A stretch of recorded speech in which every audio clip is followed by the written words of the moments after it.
اعوذ باللہ من الشیطان الرجیم، بسم اللہ الرحمن الرحیم۔ السلام علیکم میرے معزز اور واجب الاحترام دوستو، کتاب بہار الانوار میں امام رضا علیہ السلام سے منقول ہے کہ ایک مرتبہ حسنین علیہ السلام اپنے نانا کے پاس تشریف لے گئے۔ آپ شام سے لے کر آدھی رات تک وہاں کھیلنے میں مشغول رہے۔ رسول اکرم صلی اللہ علیہ وآلہ وسلم نے فرمایا کہ اے میرے نور چشمو، رات کافی ڈھل چکی ہے، لہٰذا اب تم اپنی ماں کے پاس جا کر آرام کرو۔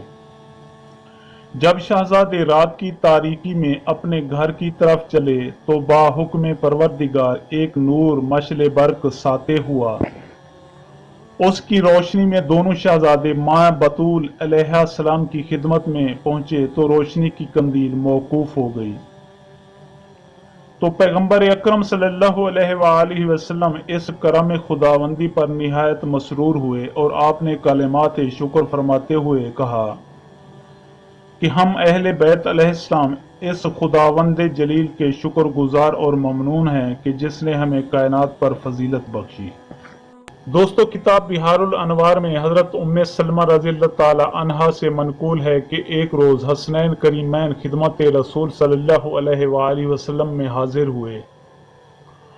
اس وقت آن حضرت صلی اللہ علیہ وآلہ وسلم کی بزم میں جبریل امین علیہ السلام وہبہ قلبی کی صورت میں حاضر تھا۔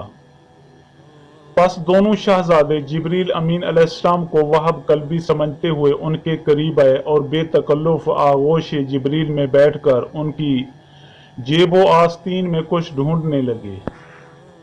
جب حضور اکرم صلی اللہ علیہ وآلہ وسلم نے دیکھا کہ حسنین بڑی بے تکلفی کے ساتھ آغوش جبریل علیہ السلام میں بیٹھے ہوئے ہیں، ان کی آستین میں کچھ ڈھونڈ رہے ہیں، تو آپ صلی اللہ علیہ وآلہ وسلم نے حسنین علیہ السلام کو منع کرنا چاہا۔ تو اس وقت جبریل امین علیہ السلام نے کہا کہ یا رسول اللہ، آپ ان شہزادوں کو میری آغوش میں بیٹھنے سے کیوں منع فرما رہے ہیں؟ آن حضرت صلی اللہ علیہ وآلہ وسلم نے ارشاد فرمایا کہ یا اخی، مجھے تم سے حیا آتی ہے۔ میرے بچوں کی آپ سے بے تکلفی کی وجہ یہ ہے کہ جب وہب قلبی سفر سے آتے ہیں تو وہ ان بچوں کے لیے کچھ تحفہ لاتے ہیں اور وہ اکثر اپنی جیب و آستین سے نکال کر ان بچوں کو دیا کرتے ہیں۔ چنانچہ اس وقت آپ وہب قلبی کی صورت میں ہیں، اس لیے وہ آپ کی جیب سے میوہ ڈھونڈ رہے ہیں۔ اس وقت جبریل علیہ السلام نے عرض کی کہ یا رسول اللہ، ان شہزادوں کی ماں اکثر کام کاج کی تھکن سے سو جاتی ہے اور حسنین کریمین اپنے گہوارے میں رونے لگتے ہیں۔ اس وقت میں حکم الہی سے زہرا سلام اللہ علیہا کے گھر حاضر ہوتا ہوں اور ان بچوں کے جھولے کی ڈوری کو ہلاتا رہتا ہوں تاکہ سیدہ زہرا سلام اللہ علیہا بے چینی میں نیند سے بیدار نہ ہو جائیں۔ پس جب میں ان شہزادوں کی ایسی خدمت پر معمور ہوتا ہوں تو اپنے لیے باعث صد افتخار سمجھتا ہوں۔ ان کا میری گود میں بیٹھنا تو میرے لیے کمال افتخار ہے۔ اس وقت جبریل امین علیہ السلام نے اپنا ہاتھ آسمان کی طرف بلند کیا جیسے کوئی شخص کسی چیز کو لینے کے لیے ہاتھ بڑھاتا ہے کہ اچانک جبریل علیہ السلام کے ہاتھ میں ایک بہشتی سیب، بہی اور انار آیا اور اس نے یہ سارے کے سارے حسنین علیہ السلام کو دے دیے۔ حسنین شریفین علیہ السلام ان بہشتی پھلوں کو لے کر نہایت مسرور ہوئے اور انہوں نے اپنے نانا کو بھی یہ میوے دیے۔ رسول اکرم صلی اللہ علیہ وآلہ وسلم نے ان میووں کو سونگھا تو آپ بہت خوش ہوئے۔ آپ نے اپنے شہزادوں سے فرمایا کہ آپ ان میووں کو اپنے والد امیر المومنین علیہ السلام اور اپنی ماں بطول سلام اللہ علیہا کے پاس لے جاؤ۔ چنانچہ حسنین کریمین علیہ السلام ان میوہ جات کو لے کر اپنے والدین کی خدمت اقدس میں حاضر ہوئے۔ جناب امیر علیہ السلام اور جناب سیدہ دونوں ان کو دیکھ کر نہایت خوش ہوئے اور اس نعمت پر شکر الہی بجا لائے۔ اہل بیت علیہ السلام میں سے کسی نے بھی ان میووں میں سے کچھ نہ کھایا، سب رسول اکرم صلی اللہ علیہ وآلہ وسلم کے انتظار میں کھڑے تھے۔ हज़रत सल्लल्लाहु अलैहि वसल्लम खाना बतूल सलामुल्लाह अलैहा में तशरीफ़ ले आए। पस जब रसूल अकरम सल्लल्लाहु अलैहि वसल्लम और तमाम अहले बैत एक जगह इकट्ठे हुए तो उस वक्त हज़रत सल्लल्लाहु अलैहि वसल्लम ने इन बहिश्ती मेवों को खुद भी खाया और अहले बैत अलैहिस्सलाम में भी तकसीम किया। लेकिन लुत्फ़ की बात यह है कि सब अफराद खाना ने पेट भर के मेवे खाए और फिर मेवे पूरे के पूरे थे।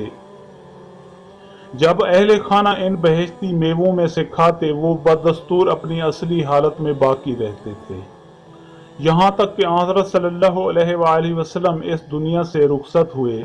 जब सैयदा फातिमा ज़हरा सलामुल्लाह अलैहा ने इस दुनिया से रहलत पाई तो इन मेवों में से अनार गायब हो गया, सेब और बही बाकी बच गए।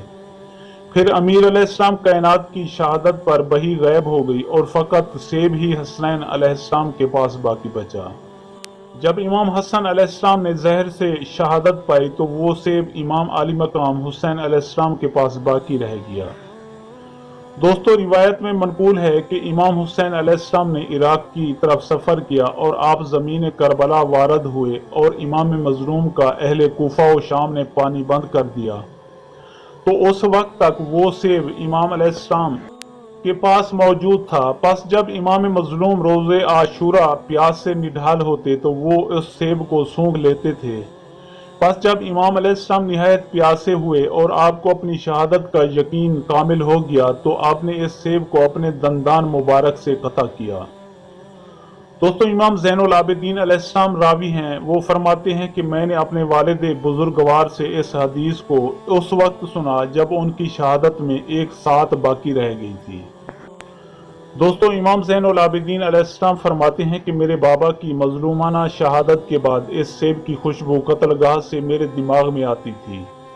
मैंने वहाँ सेब को तलाश करने की पूरी कोशिश की लेकिन वो मुझे सेब ना मिल सका। बस जब मैं दफन के बाद ज़ियारत करने गया तो इस सेब की खुशबू कब्र से मेरे दिमाग में आई।